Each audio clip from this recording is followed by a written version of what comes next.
Jasmine দেশের একটি রপ্তানি নির্ভর চামড়ার ব্যাগের কোম্পানিতে গত 2 বছর ধরে কাজ করছেন।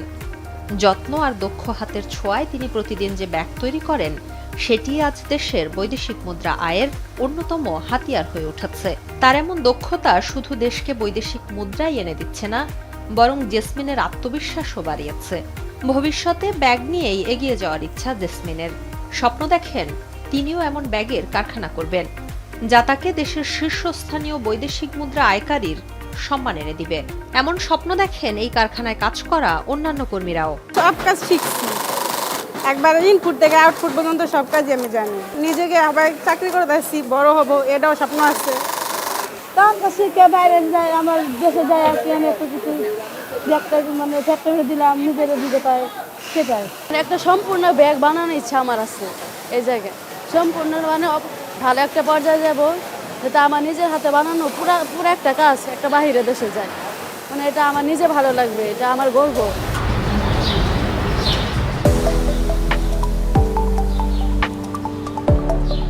আদমশুমারি ও গৃহগণনা 2022 অনুযায়ী বাংলাদেশের মোট জনসংখ্যার প্রায় 92% মুসলিম সম্প্রদায়ের। প্রতি বছর ঈদুল আজহায় বিপুল সংখ্যক মুসলিম জনগোষ্ঠী পশু কোরবানি দেয়। মৎস্য ও প্রাণী সম্পদ মন্ত্রণালয়ের তথ্য বলছে 2024 সালে ঈদুল আজহায় সারা দেশে পশু কোরবানি হয়েছে 1,04,08,918টি, যা তার আগের বছরের তুলনায় 3,67,106টি বেশি। সেই হিসাবে দেশে গত বছর কোরবানির পশুর চামড়ার সংখ্যা ছিল 1 কোটির বেশি।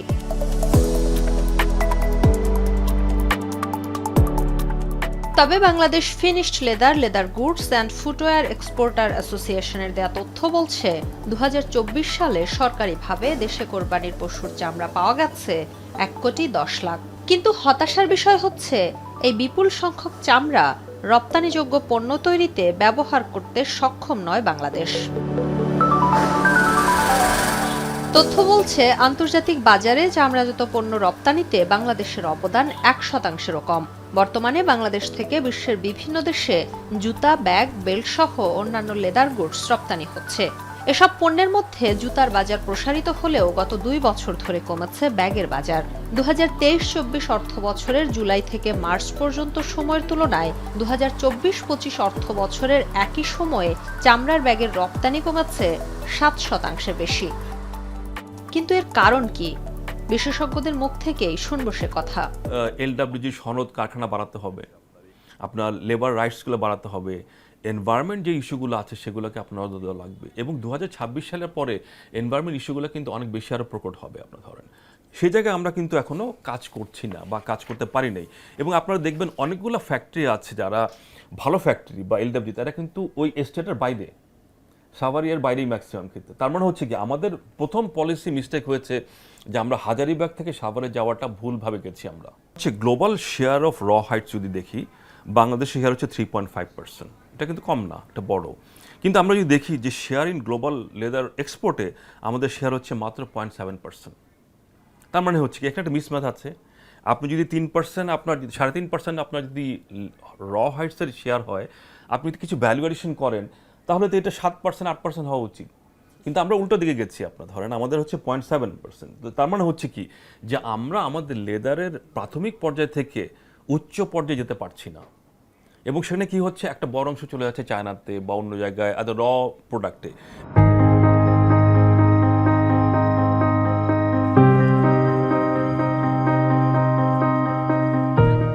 বর্তমানে মানুষের নিত্য সঙ্গীতে পরিণত হয়েছে ব্যাগ। তবে কিভাবে মানুষের, বিশেষ করে নারীদের দৈনন্দিন জীবনের সঙ্গী হয়ে উঠল ব্যাগ, আর কখন থেকেই বা ব্যাগের ব্যবহার শুরু হলো? সেই ইতিহাস জানাবো সংক্ষেপে।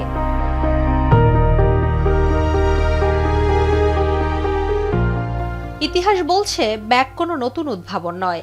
বিভিন্ন অনলাইন থেকে পাওয়া তথ্যের বিশ্লেষণে দেখা যায়, যখন থেকে মানুষ হাতে করে জিনিস বহন করছে তখন থেকেই মূলত ব্যাগের প্রচলন শুরু। প্রাচীনকালে শিকারীরা খাদ্য ও বিভিন্ন দরকারি সরঞ্জাম সংগ্রহের জন্য তন্তু দিয়ে পাউচ বানাতেন এবং সেগুলো ব্যবহার করতেন। প্রাচীন রোমের সময় থেকে শুরু করে রেনেসাঁ যুগ বা তার পর পর্যন্ত এই পাউচগুলো নারী পুরুষ উভয়ই বেল্ট দিয়ে কোমরে বেঁধে রাখতেন। তবে বর্তমানে নারীরা যে হাত ব্যাগ ব্যবহার করেন তার বিস্তার হয়েছে আরো বেশ কিছু সময় পরে, আর তখন থেকেই তৈরি হয়েছে ব্যাগের নতুন ইতিহাস।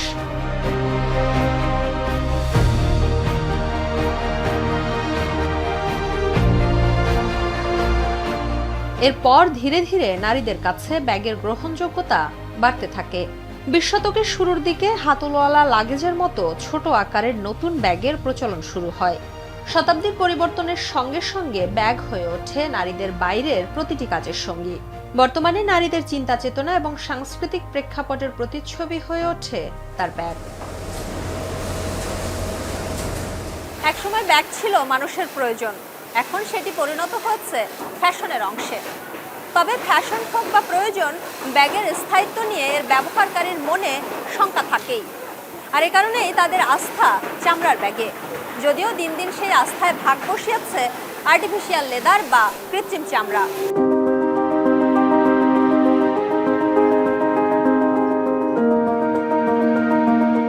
শুরুর দিকে বিভিন্ন প্রাণীর চামড়া দিয়ে ব্যাগ বানানো হলেও 1950 সালের দিকে ব্যাগ তৈরিতে প্লাস্টিকের ব্যাপক ব্যবহার শুরু হয়। তবে এসব ব্যাগ ছিল বিপজ্জনক, কারণ এগুলো তাপে গলে যেত। 60-এর দশকের পর তাপ প্রতিরোধী শক্ত সিনথেটিক ফাইবার দিয়ে ব্যাগ তৈরি শুরু হয়। এসব ব্যাগ তুলনামূলক নিরাপদ হলেও পরিবেশবিদরা এসব ব্যাগ ব্যবহারের বিরোধী। বর্তমানে দেশে উৎপাদিত ব্যাগের একটি বড় অংশই তৈরি হয় কৃত্রিম চামড়া দিয়ে। তবে পরিবেশবিদদের পরামর্শ, কৃত্রিম চামড়ার ব্যবহার সীমিত করে দেশীয় চামড়া দিয়ে উৎপাদিত ব্যাগের ব্যবহার বাড়াতে হবে। এটি সহজে এটি পচে না, যতটুকু এটা ভাঙে সেটি এটি মাটি বা পানির সাথে মিশে এটি মাটি বা পানিকে ক্ষতিগ্রস্ত করছে বা দূষিত করছে। যে কারণে আমাদেরকে আসলে, যেহেতু আমাদের এটা সুযোগ রয়েছে, প্রতি বছর আমাদের কয়েক লক্ষ গরু কোরবানি হচ্ছে, পশু কোরবানি হচ্ছে, সো আমাদের চামড়ার সরবরাহ রয়েছে। আমরা আমাদের পরিবেশ, স্বাস্থ্য এবং অর্থনৈতিক বিবেচনায় চামড়া শিল্পের বিকাশে সহযোগিতা করতে পারি। পরিবেশের জন্য ক্ষতিকর সিনথেটিক ব্যাগ বা আর্টিফিশিয়াল চামড়ার যে ব্যাগ, সেগুলোর র ম্যাটেরিয়াল আমদানি থেকে শুরু করে এটার ইন্ডাস্ট্রিয়াল প্রোডাকশন পর্যন্ত এই জায়গাতে আমাদের আরও সচেতন হতে হবে। এখানে ইন্টারভেনশন দরকার। সরকারের যে পলিথিনের ব্যাগ নিষিদ্ধকরণে যেরকম ইন্টারভেনশন আছে, এখানেও সেরকম ইন্টারভেনশন দরকার এবং টেকনোলজিক্যাল সাপোর্ট দরকার। প্রয়োজনে এইটার উপরে অতিরিক্ত ট্যাক্স আরোপ করে চামড়া শিল্প বিকাশে সহযোগিতা করা যেতে পারে। ব্যবহারকারীরা মনে করেন চামড়ার ব্যাগে আভিজাত্যের ছাপ মেলে, ফলে এটি তাদের আত্মবিশ্বাস বাড়ায়। তবে এর আকাশচুম্বী দাম হওয়ার কারণে অনেকেই এখন বিকল্প হিসেবে কৃত্রিম চামড়ার ব্যাগের দিকে ঝুঁকছেন, যদিও পছন্দের তালিকায় প্রথমেই রয়েছে চামড়ার ব্যাগ। চামড়ার ব্যাগ নিলাম না, কারণ এটা তো আমি যাব লং টার্ম তো ইউজ করবো না, জাস্ট ভ্রমণের জন্য। চামড়ার ব্যাগ আমার বাসা আছে, কিন্তু এটা তো ভ্রমণের জন্য শুধু, এই জন্য চামড়ার ব্যাগ নিলাম না। চামড়ার ব্যাগ তো অনেক দাম। চামড়ার ব্যাগ তো অনেক দিন যায়, আবার এখন দেখা যাচ্ছে যে আজকে আমি এই ব্যাগটা নিয়ে বের হলাম, কালকে আবার আরেকটা ব্যাগ। তো চামড়ার ব্যাগ তো অনেক দামি, সেজন্য একটু কমের মধ্যেই আমরা খুঁজি মাঝে মাঝে যে একটু ভালো কোয়ালিটির যেটা পাই নেই। কিন্তু চামড়ার ব্যাগটাও ভালো খুব, যেমন চামড়ার ব্যাগ অনেক দিন যায়, এটাও রাখি আমরা পাশাপাশি। আসলে ভালো কোয়ালিটির ব্যাগই আমরা খুঁজি, এর মধ্যে চামড়া হলে খুব ভালো ভালো ব্র্যান্ডের ব্যাগ আমরা চাই। মানে যুগের সাথে তাল মিলিয়ে আমরা একটা ভালো কোয়ালিটির ব্যাগই চাই।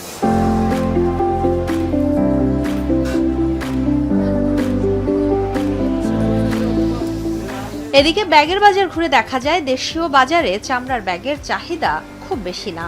বিক্রেতারাও তাই দোকানে চামড়ার ব্যাগের চেয়ে কৃত্রিম চামড়ার ব্যাগ বেশি রাখেন। তাদের দাবি, দৈনন্দিন জীবনে ব্যবহারের জন্য ক্রেতাদের পছন্দ কৃত্রিম চামড়ার ব্যাগ। চামড়ার ব্যাগটা একটু ভারী হয়, যদিও টেকসই বেশি হয়, কিন্তু একটা ক্রেতারা চায় হচ্ছে গিয়ে একটা ব্যাগ ফ্যাশনের সাথে সাথে নিব। দেখা যাচ্ছে এখন কাপড়ের ব্যাগ হচ্ছে 2 বছর ব্যবহার করলাম, এরপর এটা ফেলে দিয়ে আরেকটা নতুন ব্যাগ কিনলাম, কিন্তু চামড়ার ব্যাগটা সেটা করতে পারছে না, যেহেতু কস্টলি ব্যাগ, সেটা 5-10 বছর পর্যন্ত ব্যবহার করতে পারবে। লেদার ব্যাগের ডিমান্ড দিন দিন বাড়তেছে আর কারণ আমাদের দেশের লেদার হলো কোয়ালিটি, এখানেরই তৈরি। আগের যে লেদারগুলো ছিল ওগুলো দেখা যাচ্ছে একটু পানির লাগলে বা একটু ঘামটাম লাগলে ওইটা দেখা যাচ্ছে আপনার ফ্যাকাশে পড়ে যেত। এখন আগের চাইতে চামড়া উন্নত করছে, আগের তুলনায় এখন আরও অনেক উন্নত, কিন্তু উন্নত হইলেও আপনার চামড়ার চাইতে আপনার এই ট্রাভেল ব্যাগ ট্যাগের ক্ষেত্রে, অফিসিয়াল ব্যাগের ক্ষেত্রে আপনার প্যারাশুট কাপড়ের যেগুলো, কনকট কাপড়ের যেগুলো, এগুলোর একটু আপনার চাহিদা বেশি।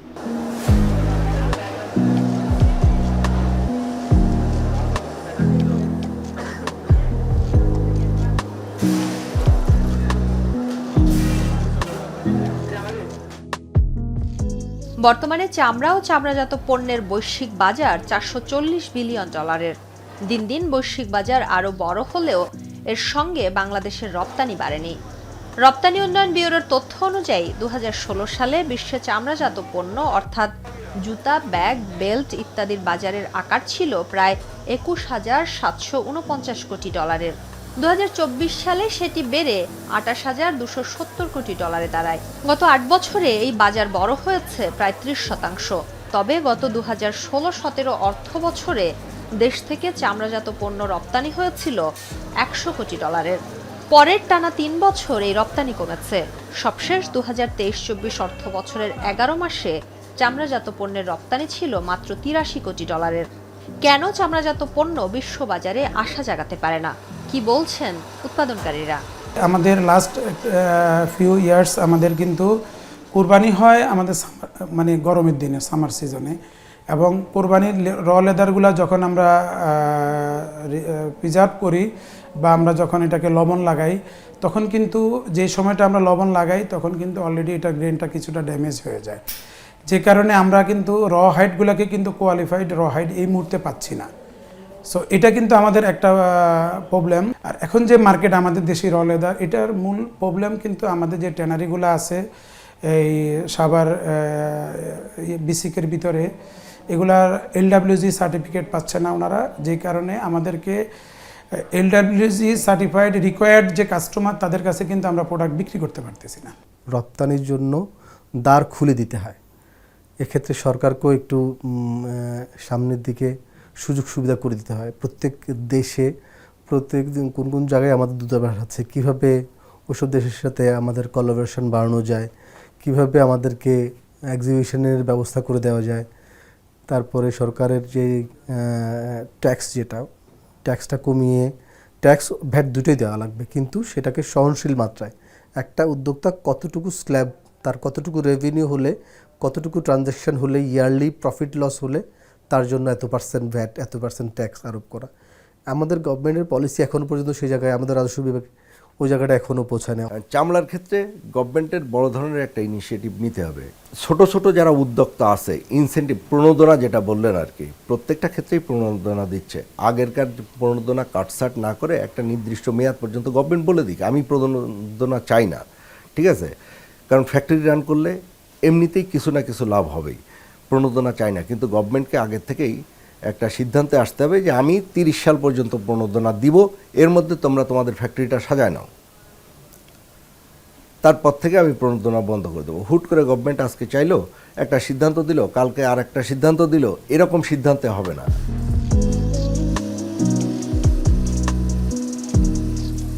দেশের দ্বিতীয় শীর্ষ রপ্তানি খাত চামড়া ও চামড়াজাত পণ্য। বৈদেশিক মুদ্রা আহরণ ও কর্মসংস্থান বৃদ্ধিতে চামড়া শিল্পের রয়েছে অপার সম্ভাবনা। তবে সুষ্ঠু পরিকল্পনার অভাবে এই খাতের রপ্তানি আজ নিম্নমুখী। কিভাবে এই রপ্তানি বাড়ানো সম্ভব, প্রশ্ন ছিল রপ্তানি উন্নয়ন ব্যুরোর ভাইস চেয়ারম্যানের কাছে। চামড়াজাত পণ্যের ব্যাপক সম্ভাবনা, আমরা মনে করি এখন হয়তো রাফলি $1.5 বিলিয়ন কাছাকাছি একটা এক্সপোর্ট হচ্ছে। এটার সম্ভাবনা আমরা এক সময় শুনে এসেছি $5 বিলিয়ন হওয়ার কথা। আমি মনে করি 5 বিলিয়ন না, আমি মনে করি 2030 এর চেয়ে বেশি হওয়া উচিত, সম্ভব।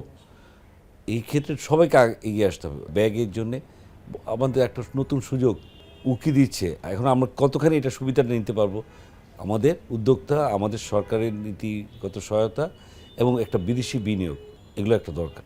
এর পাশেও যদি আপনি দেখেন আমাদের যেই ইয়েটা কী বলে সিটিপি প্ল্যান্ট, যেটা একটা প্রক্রিয়া করে আমরা সুন্দরভাবে যে লেদারটা ফিনিশ লেদার করবো এনভায়রনমেন্ট ফ্রেন্ডলি, সেইখানেও কিন্তু আমাদের ওই সার্টিফিকেশন পেতে বা আমাদের বায়ারদের ক্লায়েন্টের একটা আস্থা পেতে একটা সংকটের মধ্যে পড়তে হচ্ছে। এমন পরিস্থিতিতে বিশেষজ্ঞরা বলছেন, দেশের চামড়াজাত শিল্পের বর্তমান পরিস্থিতির দ্রুত উন্নতির জন্য অন্তত 20টি ট্যানারির আন্তর্জাতিক সংস্থা লেদার ওয়ার্কিং গ্রুপ বা LWG সনদ পাওয়ার লক্ষ্য নিয়ে এগোনো দরকার।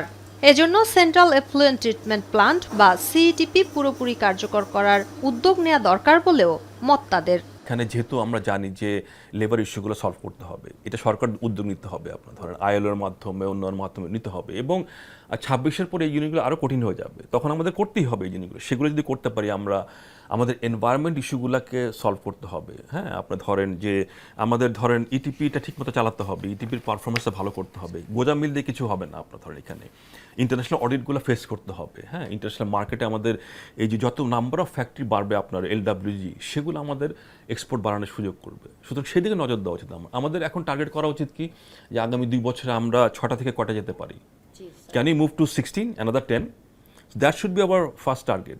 যদি করতে পারি তাহলে আপনার এমনি কিন্তু আপনার এটা বাড়বে, তাই না?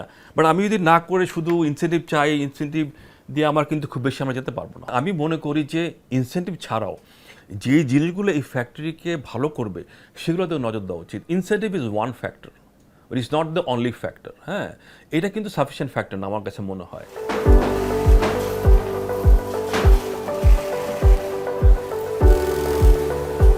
পরিসংখ্যান বলছে বাংলাদেশ থেকে চামড়া ও চামড়াজাত পণ্য রপ্তানি করে 140টি কোম্পানি, যাদের মধ্যে LWG সনদ রয়েছে মাত্র 6টি কোম্পানির।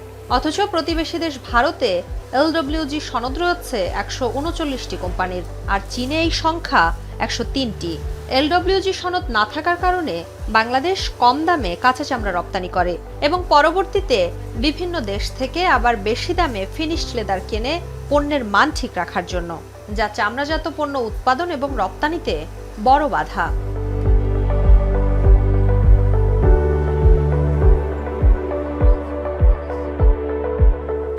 চামড়া ও চামড়াজাত পণ্য বাংলাদেশের একটি গুরুত্বপূর্ণ রপ্তানি পণ্য।